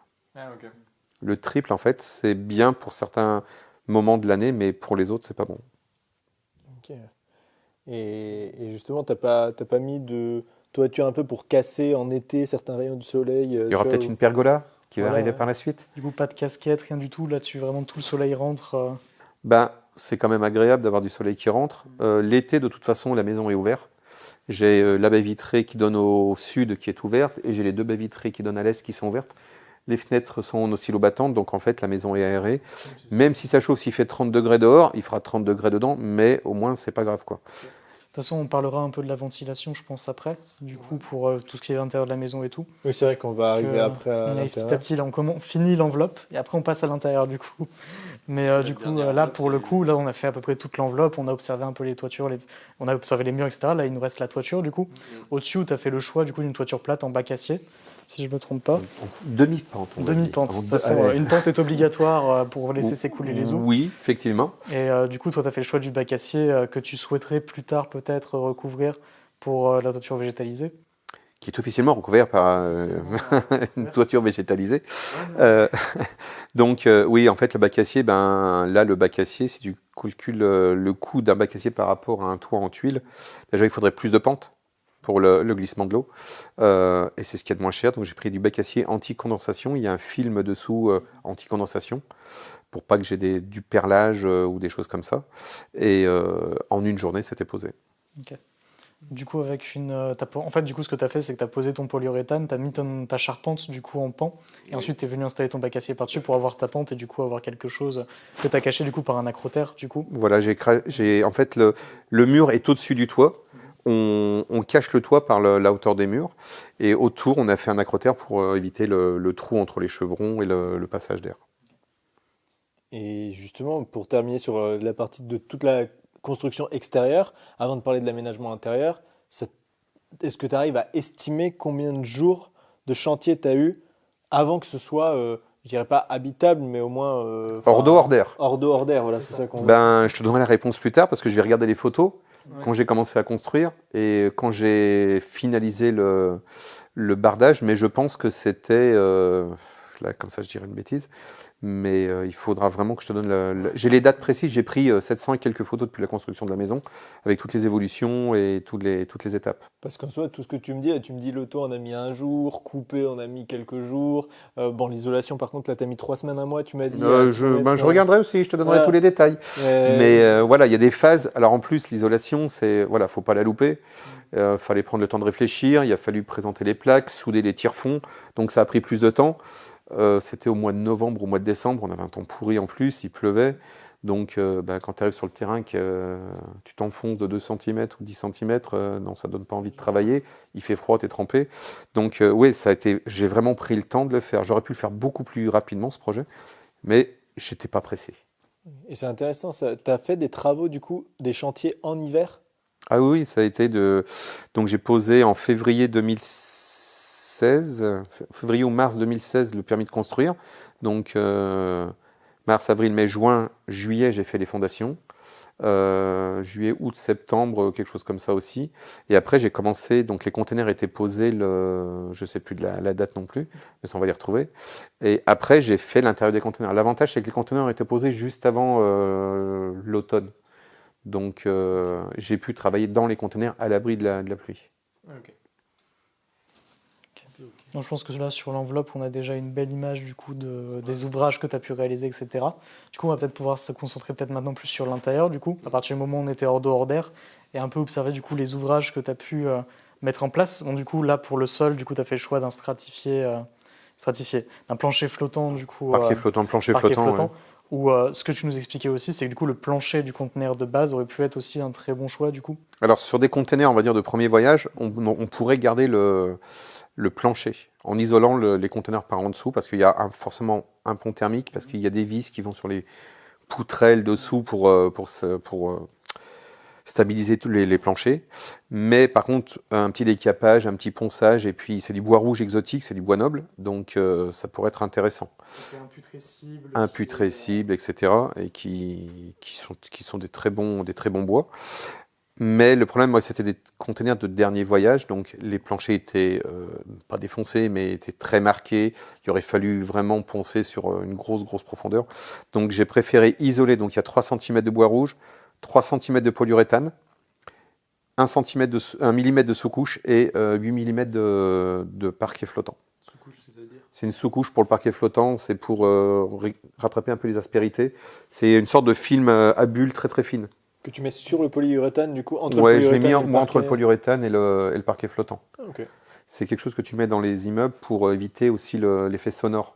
Quand tu te marches dessus, ça t'atténue un peu le bruit et surtout si tu as des aspérités, au moins ça te les rattrape.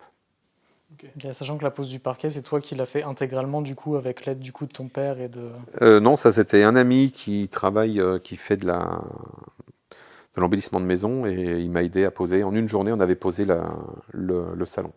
Il y a 58 mètres carrés, on a posé ça en une journée.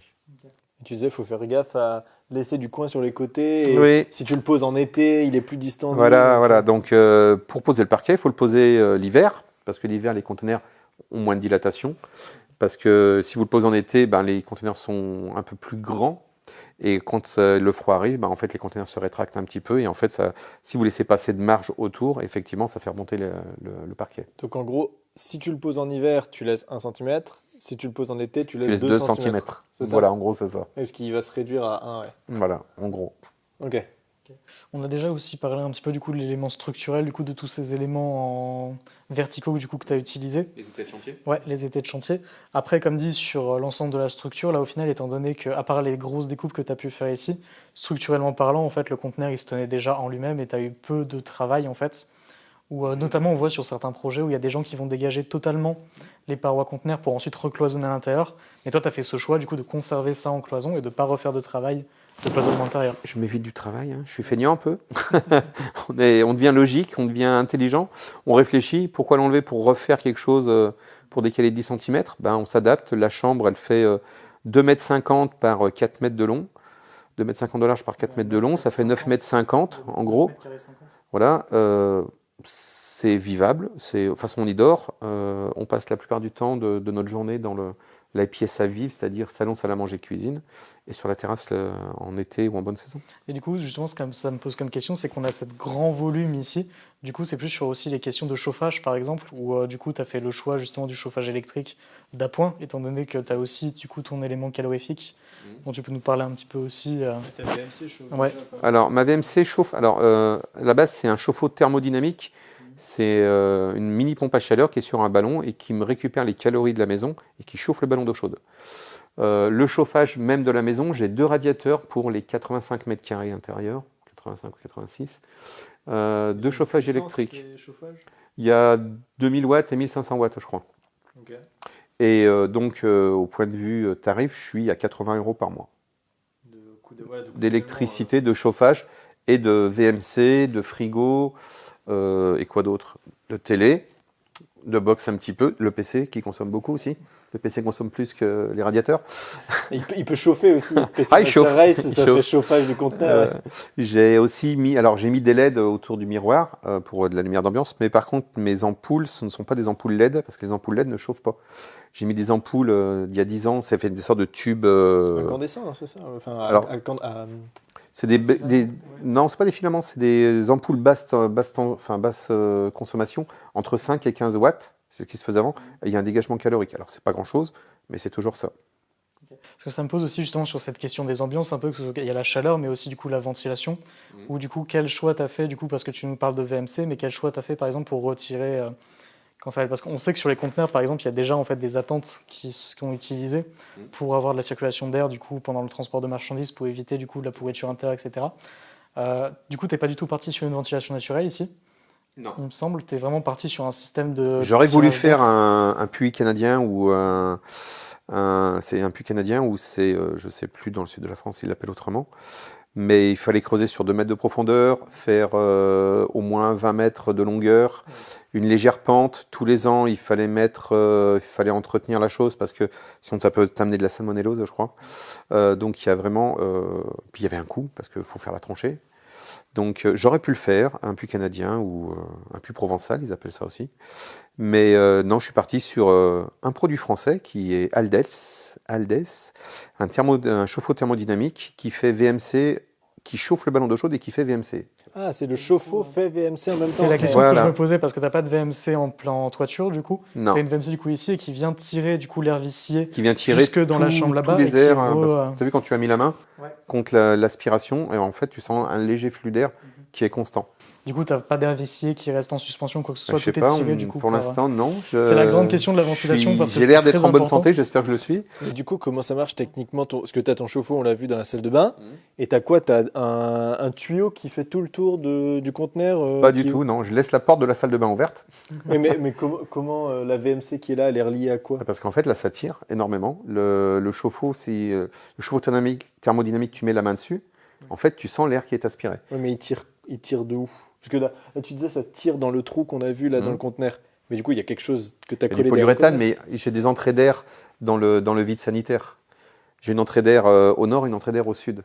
Enfin, au nord et une au sud. Des entrées au sol. Au sol, à l'intérieur. Ensuite, ça retire vers. Voilà, et en fait, l'air remonte d'une façon par la GTL. Là, j'ai un entrée d'air aussi par la GTL. J'ai des entrées d'air sur les fenêtres. Alors, c'est pas en apparent, mais les joints ont été coupés. Et comme dans la salle de bain, je sais plus, c'est Antoine, j'ai fait voir, il y a un léger, le joint, on sent l'aspiration. Et les baies vitrées, en fait, quand tu fermes tes baies vitrées, tu as le joint en poil, là, et en fait, tu sens légèrement l'air qui passe. Là, le chauffe-eau, je l'ai payé 2500 €. Neuf, oui, c'est du neuf. C'est du neuf. J'ai chiné sur Internet et j'ai vraiment trouvé des bonnes promos. Donc moi je prends l'air chaud de la maison et je le réinjecte au lieu de le mettre dehors, ce qui est dommage parce qu'on l'a chauffé une première fois, on a dépensé de l'électricité et de l'argent, au lieu de le jeter dehors pour réchauffer la planète, moi je réchauffe mon vide sanitaire, c'est-à-dire j'ai remis un tuyau de 160 qui redescend dans le vide sanitaire et qui me souffle l'air chaud dans mon vide sanitaire. Donc il y a peut-être des gens qui vont pas, voilà, mais en fait j'ai un plancher basse température parce qu'en fait les 18 degrés de la maison ou les 20 degrés de la maison ou les 21 là sont remis sous la maison, donc ça maintient ma maison en dessous, on va dire à 18 degrés en moyenne ou 15 degrés. Donc déjà la chaleur que j'ai utilisée une fois pour chauffer ma maison, je l'utilise pour chauffer mon vide sanitaire. Par contre, en été, tu disais que tu aimerais Je plutôt vais le sortir. je vais mettre un bypass l'été, parce qu'effectivement, quand tu prends de l'air à 35 que tu le remets dessous, tu montes vite en température. Donc là, l'été, tu mets un bypass, ça fait une sorte de trappe, hein, avec une ouverture vers l'entrée que je t'ai fait tout à l'heure, l'entrée du vide sanitaire, avec une petite grille, et en fait, l'air va être rejeté dehors. Et comme ça, tu gardes le frais en dessous et ça refroidit ta maison un peu. Et du coup, ça pose la question de l'installation de tes réseaux aussi, notamment le réseau électrique, parce que du coup, pour le réseau, on a vu sur les photos, notamment nous, pour les réseaux d'eau où tu as fait passer toutes tes gaines par en dessous. Tout par vide sanitaire. Et du coup, et pareil pour le réseau électrique, tu as décidé de faire passer du coup par cet élément-là avec le compteur Linky, etc. Et tu as tout passé du coup par le sol. Du coup, tu vu que tu n'as aucun cloisonnement intérieur, tout passe par en dessous. J'ai aucun cloisonnement intérieur, j'ai pas de grenier, donc il faut bien que je les passe quelque part. Donc je les ai passés, donc il y a l'eau qui passe, qui arrive dans le vide sanitaire, il y a l'électricité qui passe au-dessus, et j'ai mon évacuation, tout passe par le vide sanitaire. D'un côté, c'est pratique quand tu vas les bricoler.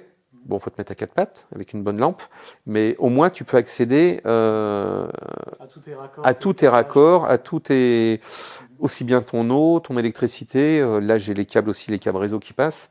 Mais au moins, voilà, c'est plus facile d'accès. Est-ce que tes câbles, du coup, tu les fais passer dans une coulotte du coup sous le conteneur? Parce que du coup, pour les rongeurs, les nuisibles, les choses comme ça, est-ce que c'est pas les nuisibles? Les nuisibles. On est antispécistes sur cette chaîne. Ah là, on est antispécistes. Ouais, je suis désolé. Alors les pauvres nuisibles qui m'ont mangé, qui ont commencé à manger un petit peu de polyuréthane, je les ai entendus une nuit. Ouais, je suis désolé. Là, j'en mets des petites graines, malheureusement. Ouais, je sais. Là, il faudra la couper, celle-là. C'est-à-dire, tu mets des petites graines. Ouais, je suis obligé. Ouais, je suis obligé, malheureusement. Ouais, parce que alors, autant le polyuréthane, c'est le meilleur isolant qui existe, autant les animaux adorent ça parce qu'ils se mettent dedans. Et la nuit, tu entends. Et là, tu fais non, pas mon polyuréthane. Et en fait, voilà. Donc là, je sais que j'ai un point froid parce qu'ils ont dû me faire un trou. Donc il faudra que j'aille dessous, que je mette un coup de bombe polyuréthane pour reboucher ce qu'ils ont fait. Mais en dessous des conteneurs, en tout cas, tous tes câblages d'eau et d'électricité, ils sont quoi? Ils sont collés au conteneur? Non. Alors au début, je voulais le faire, mais en fait, vu que tu as 80 cm ou 1 mètre, en fait, je les ai fait courir le long du mur pour remonter à la GTL. Parce qu'en fait, chaque prise est indépendante. Il y a un câble qui part pour les prises. Donc là, il y a 60 prises, il y a 60 modules, en fait, 60 prises. Et il y a une quinzaine de modules. En fait, il y a 15 départs de fil. J'ai jamais fait de boîte de dérivation pour pas avoir de problème d'incendie ou de problème autre électrique. Okay. C'est un peu l'araignée aussi, ce que tu me disais, non? Il y en aurait pu mettre une araignée électrique. L'araignée, en fait, tu arrives avec un fil et après tu repars. Ouais, alors que là, moi, alors ça m'a coûté plus cher, pour une fois, ça m'a coûté plus cher, mais il y a une prise, il y a un fil qui part et qui remonte au compteur. Il y a une autre prise. Chaque disjoncteur, c'est une prise. Alors que l'araignée, c'est vraiment, tu as un câble et ensuite ça se tu redistribues. Différents... Moi, tu peux tirer le maximum sur un 2.5, parce que j'ai mis tout en câble 2.5, en cuivre. Tu peux tirer le maximum sur cette prise et sur la deuxième. Tu peux mettre, je veux dire, n'importe quoi, 3 kg ou 4 kg. Les fils vont pas fondre. Les fils vont pas être en limite ou en rupture. Mais du coup, genre sous ton conteneur, dans ton vide sanitaire, tous tes câbles, ils sont posés au sol. Ils sont posés au sol. Et comment là en dessous, t'as pas de danger parce que tu peux pas mettre de la morora partout. Enfin, à un moment, il y en aura plus. Tu peux pas y aller tous les ans en remettre ou quoi que ce soit. Il n'y a pas une solution pour. Alors, tu pourrais les mettre dans un. Alors, déjà, j'ai des chats ici. On a 3 ou 4 chats. On les a vu passer tout à l'heure. Ils protègent les cacs d'Internet. Mais c'est des chasseurs. C'est des chasseurs. Hein. Ouais. Tu pourrais faire un coffret en métal et les faire passer dedans. Tu peux. Après, voilà, c'est du travail. Sauf que les containers, quand ils te les livrent, les gens, ils sont heureux, donc ils n'ont pas le temps. Ce qui s'est passé avec tes cloisons, du coup, là, que tu as voilà, fait, donc on aurait pu isoler, mais ça n'a pas été fait. Mais le problème, c'est que tu peux faire passer ça dans les styles de goulottes industrielles. Des goulottes en métal. Ouais, les goulottes en métal, tu peux le faire. Après, c'est dessous, c'est fermé. Normalement, c'est étanche. Ouais. Parce que tu as vu l'entrée du vide sanitaire. J'ai des grilles sur les bouches d'aération. Donc, normalement, il ne devrait pas y avoir de bêtes. Il y en aura forcément toujours à un moment ou à un autre. Mais on va dire que c'est quand même relativement parce qu'il y a la fondation en parpaing, donc ils ne peuvent pas creuser à travers. Ils peuvent rentrer que par la petite entrée, mais que tu fermes. Normalement, oui. Et au pire du pire, même une fois qu'ils ont posé... Parce que tu as tiré tous tes réseaux avant qu'ils posent les conteneurs. Oui. Mais là, tu pourrais y aller maintenant, par exemple. Je peux y aller, j'y vais régulièrement. Hein. Voilà, et tu pourrais très bien, là, refoutre une goulotte. Ça prendrait peut-être une journée de tout bien... Ouais, ça prendrait une bonne journée, je pense. Voilà, une bonne journée de... Mais techniquement, je veux dire, c'est faisable de tout réunir, coller sous le conteneur et. Ouais, après tu mets. Alors moi, ce que j'avais pensé, c'était mettre des colliers pour les tuyaux, les colliers de sang, tu sais, les colliers pour les évacuations d'eau. Tu mets une cheville dans le mur et après tu mets ton collier plastique. Donc en fait là, je les aurais mis vissés soit dans le bois, soit sur les chevrons en dessous. Et en fait, j'aurais fait passer mes gaines dedans. C'est du plus. D'ailleurs, quand j'y pense là, mais quand tu fais remonter tes câbles électriques en dessous de ton conteneur dans la maison, et pareil pour tes tuyaux d'eau, bah, donc tu dois percer le conteneur. Donc tu as un trou, tu as ton truc qui sort. Ouais, mais comment tu fais pour que ce soit isolé après, du coup, du sol? Tu Alors, rebouches le truc avec du polyuréthane tu en peux mettre spray, soit un silicone. Alors, c'est pas une maison RT ou une maison basse consommation.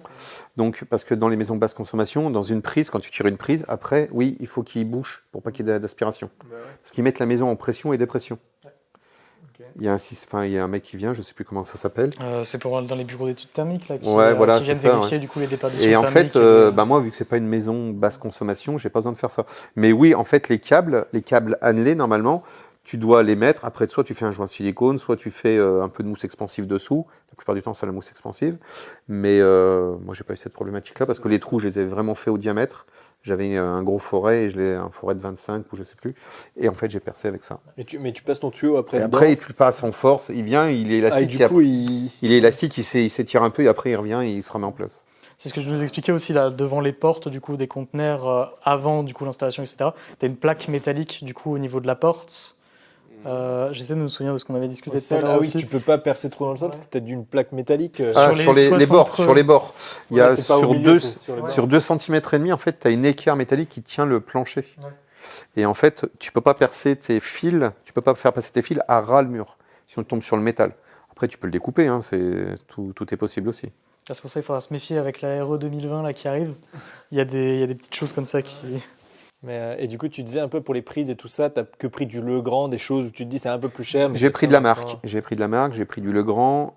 Pour tout ce qui est robinetterie, j'ai pris du Grohe, sauf celui-ci. Au moins, c'est des choses qui sont faites, on ne reviendra pas dessus. L'électricité, quand tu fais de l'électricité dans une maison, normalement, c'est à vie. Et si c'est pour avoir des problématiques, il y a eu des problématiques, surtout sur les tableaux électriques. Sur certains Linky aussi qui ont brûlé. Mais au moins, voilà, moi, on ne pourra pas dire, ouais, c'est votre installation électrique qui a un souci. Puisque c'est du 2.5, c'est du Legrand, il y a un micro-disjoncteur, il y a tout ce qu'il faut, et c'est tout dans les règles de l'art. Le conçu, elle est passé, il y a une très bonne masse, parce que la masse, elle fait 7 plus 12, 19, et il y a un piquet de 1,50 m en plus au sol, sous les fondations. Donc on est déjà à 80 cm, plus 1,50 m, et il y a 19 mètres de tresse métallique pour la prise de terre. Et tu disais, tu veux essayer de passer un peu un panneau solaire pour alimenter tout ça. Et du coup, il faudrait que tu relis tes panneaux solaires à ton tableau électrique, c'est ça? Et après, ton tableau électrique... Ouais, mais là, justement, l'avantage, c'est qu'on va passer par le vide sanitaire. Les panneaux électriques seront mis certainement vers la cabane, ou vers le barbecue dehors. Et on va revenir avec un câble de bon diamètre pour revenir se brancher sur le tableau électrique. Et est-ce que tu penses que ta maison, du coup, pour l'arrivée de la RE 2020, du coup, même si c'est peut-être pas dans tes priorités, etc., il va y avoir les obligations du coup de maisons passives du coup qui produisent autant que ce qu'elles consomment. Est-ce que tu penses qu'avec l'installation que tu as ici en construction, etc., avec les panneaux solaires, les choses comme ça, tu pourrais arriver à cette passivité énergétique du coup? Ou après c'est un calcul à faire, etc. Je sais que alors déjà ça va être un calcul à faire. Moi je vais te dire oui, mais j'ai pas les compétences pour te dire oui. Je sais que pour l'instant ça me coûte 80 € par mois d'électricité pour me chauffer toute l'année et pour les lumières. Après, comme tu dis, c'est des calculs à faire. Si je mets assez de panneaux solaires, si je mets une éolienne, si je mets tout ce qu'il faut, oui, certainement. Après, c'est un coût. Mais de toute façon, on peut y arriver. Après, il faut aussi changer sa façon de vivre. Ça, c'est clair que... Parce qu'il y aura aussi un prérequis, il me semble, pour la RE. Alors, je ne sais plus du tout combien c'est. Il faudra rappeler dans les commentaires. Sur la consommation au kilowattheure par mètre carré, peut-être. Il me semble dans la RE qui va sortir, bon, c'est encore en discussion, on ne sait pas RE 2022 comme on l'appelle, mais où il y aura justement toutes ces problématiques-là. Donc après, oui, ce sera peut-être des calculs à faire ou quoi, mais est-ce que du coup, tu cherches à atteindre peut-être cet objectif du coup de consommation-là? Je veux consommer le moins possible, que ça me revienne le moins cher possible. Et là, comme j'ai regardé, j'avais 480 € de consommation d'électricité uniquement à l'année. Et je paye 800 et quelques, 860 je crois. Et 480 €, c'est ma consommation, tout le restant, c'est que de la taxe. Donc, en consommation électrique, je suis à 480 €, il faudrait calculer le prix du kilowattheure et on aurait la consommation annuelle. Okay. Du coup, je pense qu'on a quand même fait le tour un peu. Il y a la partie un peu salle de bain, toilette, où bon, pour la partie électrique, du coup, ça paraît assez simple, puisque tu disais, tu as juste mis des multiprises un peu partout. Sur ces multiprises, tu branches des interrupteurs à distance, donc tu peux allumer toutes tes lampes avec ta pipette. Donc, tu as une installation électrique très très simple, j'ai envie de dire. Sans compétence, tu as réussi à le faire assez facilement. Oui, j'y suis arrivé. Par contre, pour l'eau, là, il faut que tu tires tous tes câbles d'eau, il faut que tu installes les toilettes, la douche, le robinet. Ça, Est-ce qu'il y a des trucs préfabriqués qui sont simples à connecter ou est-ce que c'est... Non, j'ai tout fait moi-même. C'est-à-dire, j'ai monté ma nourrice. La nourrice, tu as ton arrivée, ton Plymouth de 20 ou de 25, je sais plus le diamètre. Ça, c'est quoi? C'est le truc qui est Le dehors Plymouth, là, c'est en boule. fait ton arrivée d'eau qui vient de l'extérieur, Ok. qui passe par ton compteur d'eau.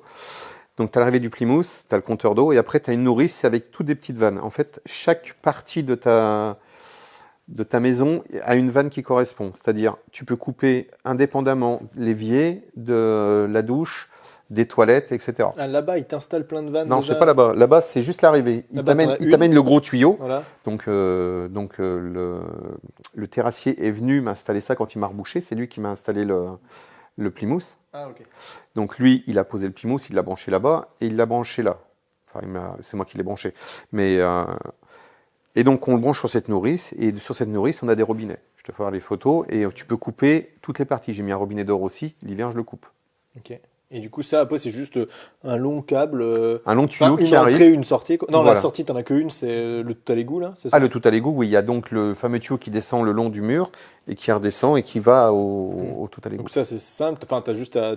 Tout va là-dedans. Voilà. Et par contre, pour venir, t'as plusieurs entrées, quoi. Et après, Mm. tu connectes juste entrée-sortie, entrée-sortie. Alors, pour venir, il y a une entrée principale, le Plymouth de 25, Voilà, ouais. Après, qui arrive à la nourrice. Et après, la nourrice, tu distribues avec tes tuyaux. Ouais. Donc, 2 tuyaux pour la douche, 2 tuyaux pour le lavabo, 2 tuyaux pour la cuisine, au chaud d'eau froide, hein, quand je dis 2 tuyaux. Un tuyau pour les toilettes, un tuyau d'arrivée d'eau pour le ballon thermodynamique, un tuyau aussi pour la machine à laver.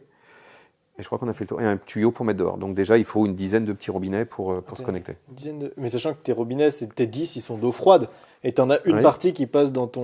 On a une qui remonte ton chauffe-eau. au chauffe-eau, Et qui du chauffe-eau redescend qui repasse. et qui passe dans la nourrice. Tu as une nourrice d'eau chaude et une nourrice d'eau froide. Ouais. Bah, après, c'est que du câblage. Oui, c'est ça. Et puis, comme dit, c'est un principe simple aussi où tu as réuni toutes tes zones humides dans un coin, du coup, pour éviter d'avoir à tirer non plus. Après, ça, c'est la base, on va dire, entre guillemets, dans ce genre de construction-là.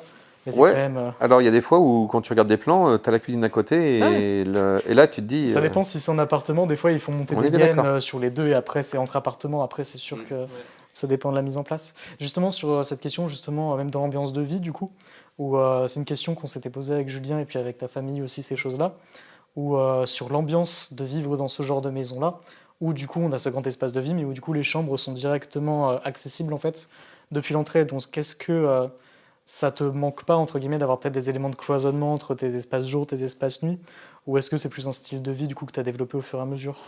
Non, j'aime bien cette structure-là parce qu'en fait, on vit en commun ici avec ma compagne et ses filles. Et les filles ont envie de s'isoler, elles vont dans leur chambre. Elles veulent aller dehors, elles vont dehors. Mais c'est des choses. Je préfère un grand espace à vivre qu'une grande chambre. Pour être enfermé dans ta chambre, il vaut mieux participer et discuter avec des gens qui sont autour de toi. Non, oui, et puis en plus, tu disais, tu as économisé sur les travaux parce que tu as pu réutiliser tes plaques et tout. Et oui, c'est vrai que quand tu regardes la chambre, au final, on s'en fout qu'elle soit grande. Il y a de la place pour le lit, pour l'armoire. Ça suffit largement. Il y a Après, le reste du 9,50 m temps, avec un dressing. Le lit, c'est un lit tout à fait correct. C'est 2 Ouais. 2,80 m. Et après, toute ta vie, c'est ici et dehors. Là-dedans, La c'est vie, vraiment on la passe là, tranquille, Voilà. dans le canapé, dans le salon, à la cuisine. Tu entends, maman, il n'y a pas besoin de couloir. Non, ça c'était avant les couloirs. Chez mes parents, il y a plein de couloirs aussi. Il y a un grand couloir avec plein de pièces à droite, à gauche. Il y a un couloir qui distribue les 3 chambres et la salle de bain. Mais ça, et maintenant mon père a remis une porte devant pour fermer, justement pour économiser un peu de chauffage. Mais ça, c'était avant. Maintenant, c'est fini. Parce que les maisons étaient moins isolées aussi avant. On n'avait pas les mêmes matériaux, on n'avait pas les mêmes réglementations non plus. Pourtant, c'est une maison des années 70, mais c'est vrai qu'ils ont fait isoler les combles. Ils ont mis de l'isolation aussi dans le sous-sol, parce qu'ils ont un sous-sol, une maison à sous-sol, dans les années 70. Mais c'est vrai que leur maison est plus froide que la mienne. Alors déjà, c'est des carreaux, c'est du marbre ou des carreaux, et le carreau est froid. Là, pourquoi tu peux te mettre pieds nus par terre? C'est du bois, c'est plus chaleureux. Le matin, tu te lèves, tu ne te gèles pas les pieds sur les carreaux. Il n'y a pas de tapis parce que ma belle-fille, elle est asthmatique, donc acarien, etc. On a oublié. Mais non, je pense que c'est agréable. Le matin, c'est agréable. Ouais. C'est pour ça, en termes d'ambiance, vraiment, on est dans quelque chose qui, comme dit, quand on est rentré la première fois aussi, c'est entre justement cette histoire de son, la disposition intérieure, etc. C'est vraiment quelque chose qu'on n'a pas l'habitude, nous, en tout cas en tant que Lyonnais, installés dans nos appartements. Et c'est sûr que c'est un style de vie vraiment qui mérite en fait d'être vécu tel quel en fait, qui est. Faut venir un week-end, il n'y a pas de souci, il n'y a pas de problème. Faut que tu fasses chambre d'hôte, en plus de auto-entrepreneur, chambre d'hôte. On peut le faire, on pose un conteneur au fond, on fait une chambre d'hôte avec une magnifique vue sur les prés en face. Ouais, et ce serait bien. Et justement sur ces prés, justement sur l'aménagement extérieur du coup, où tu as cette maison du coup que tu es venu implanter plutôt en bord de route, etc. En bord de route, en bord de chemin, je dirais. Oui, en bord de chemin. En bord d'autoroute. Tu as les 3 mètres de retrait obligatoires, etc. Ouais. Et du coup, sur tes aménagements extérieurs, est-ce que tu as fait le choix du réusage aussi, comme on pourra le voir dans le reportage, etc. Oui, où tu as décidé de réutiliser les murs, les murs du conteneur à la place sont en bord de route, en cours de finition avec une palissade métal et bois. Les portes des conteneurs où il y avait la baie vitrée ici, les 2 portes des conteneurs ont été récupérées pour faire une cuisine, un barbecue d'été avec une cuisinière à bois et un barbecue au bout, donc ça a servi de passe, de mur, voilà. Un paravent, c'est ça? Un paravent, ouais. Ah, dehors, c'est les portes qu'il y a là. Bien sûr. sûr. Pas remarqué. Le compost qui est en bas, où il y aura bientôt des poules aussi, c'est la porte du conteneur qui a été mise debout, fixée. Okay. Qu'est-ce que j'ai récupéré d'autre? Mon père a fait, avec les portes qui ont été découpées, mon père a fait un compost en dur, avec 2 bacs. Il a pris les portes, il les a allongées et ça lui a fait la hauteur de son. Enfin voilà, on réutilise les matériaux qu'on a achetés. Et le chat.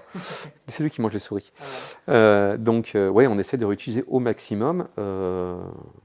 Et bon, ça marche pas mal. Et pour la terrasse dehors, du coup, tu t'y es pris comment alors pour la terrasse, on a commencé à mettre un géotextile au sol. On a attendu que le sol soit tassé une année. On a mis un géotextile. Je voulais pas mettre des plots plastiques parce que le plastique, c'est pas bien pour la planète. Donc, on n'a pas mis de plots plastiques. On a mis des parpaings et des pavés que j'ai récupérés. Et ça nous a permis de faire une légère pente sur la terrasse. On a 1 ou 2 cm de pente pour les 42 mètres carrés de terrasse. Mais ça, au final, c'est assez rapide en fait. T'as pas de fondation à creuser, t'as juste pas poser, de fondation, visser. Ça, pas de fondation. Quelques jours, en fait. Alors c'était quelques jours, ouais, ça a été, je sais pas. En jour, ça a duré peut-être 2 ou 3 semaines, mais en 3 jours, c'était fait, quoi.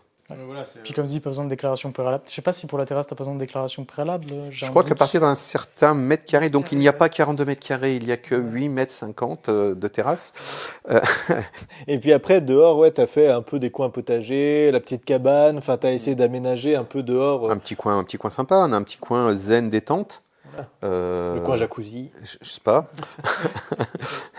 On a un petit coin, une petite cabane pour un abri de jardin pour mettre des outils, la tondeuse, les vélos des filles, un petit établi pour bricoler. Et après, on a le coin verger qui est en train de pousser. Quand les animaux ne viennent pas me manger mes arbres avec les bourgeons. Ils ont le droit de manger aussi. Donc, il y aura un coin verger, un petit coin, culture, on va dire, traditionnelle. Enfin, tranquille. On force pas la nature. Les patates poussent, elles poussent pas, tant pis, on mangera autre chose. Les poivrons vont pousser, ils sont en train de pousser dans la maison, là. Les tomates aussi. Mais on n'est pas acharné sur la culture. Ça pousse, tant mieux, ça pousse pas, tant pis. On les plante, on les arrose, on les paille, et après, ça se débrouille. Ça, tout roule, quoi. Il faut que ça roule. Puis si ça roule pas, c'est pas grave. Il y a bien des choses bien pires dans la vie. Ouais, et puis surtout, tu t'es construit un modèle où en fait, ton prêt, tu le rembourses petit à petit pour le terrain. Le reste, tu as réussi à le faire en autoconstruction, autofinancement. Donc, tu as réussi à être tranquille. Ouais, Puis- je dois presque rien aux banques, ça c'est cool. On est libre dans ces cas-là, on peut faire ce qu'on veut. Et surtout, oui, c'est le plus dur, ça a été de savoir où j'allais au début, si mon budget allait être suffisant, si j'allais toujours pouvoir continuer de travailler, parce que ça peut arriver vite. Hein, si tu as un problème, tu bosses pas pendant 6 mois, c'est un peu compliqué. Mais tout s'est bien passé, et puis petit à petit, les choses se mettent en place. Ok. Et ben, On va peut-être conclure là-dessus, du coup. ouais, je pense qu'on a vu à peu près tout. Après, si certains sont encore intéressés, il y a ce livre qui est vraiment, vraiment intéressant. Là, on est en train de le lire avec Antoine. Ça donne tout de A à Z. Mais après, voilà, il y a une différence entre la théorie et la pratique. Puisque on a vu avec toi, sur toutes les photos que tu nous as données, tous les petits tips que tu as eus, c'est beaucoup de choses où tu as pensé peut-être au dernier moment, où tu as adapté J'étais bien réfléchi avant quand même. Alors, il y a des choses qui se sont adaptées, mais après, avant, il y a quand même eu, pendant un an et demi, il y a eu une grosse réflexion, une grosse recherche, des gros renseignements pour les fondations, parce que ça, faut pas les louper, c'est vraiment de choses aussi. Les containers, bon, ça, je les avais trouvés directement à Lyon. Ça, c'est par rapport à mon ancien boulot quand j'étais chez Renault Trucks. Donc, après, tout se met en place. Faut pas se mettre la pression.